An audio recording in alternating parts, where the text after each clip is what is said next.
ఇంట్లో కొంచెం బియ్యం ఉంటే ఆ బియ్యం పెట్టుకుందాం స్టవ్ మీద అని చూస్తే అగ్గిపెట్టలేదు. అగ్గిపెట్టలేనప్పుడు కిరాణా షాప్ దగ్గరికి వెళ్ళి వాడిని అగ్గిపెట్టి అడిగాను. పావలా అని చెప్పి అన్నాడు. నా దగ్గర 15 పైసలు ఉన్నాయి. అతను చూసి మీరేమనుకోకపోతే ఓ సహాయం చేస్తారా అని అడిగాను. ఏమిటా సహాయం అని అన్నాడు. ఈ అగ్గిపెట్టిలో సగం పుల్లలు మాత్రమే నాకు ఇవ్వండి, సగం పుల్లలు మీ దగ్గర ఉంచుకోండి అన్నాను. అదేమిటయ్యా సగం సగం ఏమిటి?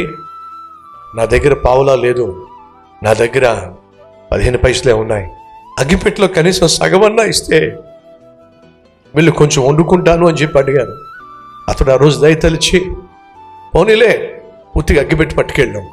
సహోదరి సహోదరులు, ఈరోజు ఎంతగా ఈ సేవ వర్ధిల్లింది అంటే దీని వెనక ఎంతో కన్నీరు ఉంది, ఎంతో త్యాగం ఉంది, ఎంతో ప్రయాసం ఉంది.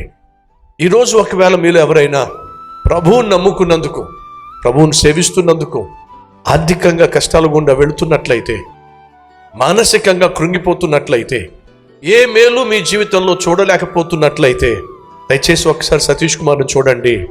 ఈ సతీష్ కుమార్ని దీవించిన దేవుడే నిన్ను కూడా దీవించడానికి సిద్ధంగా ఉన్నాడు. మర్చిపోకండి.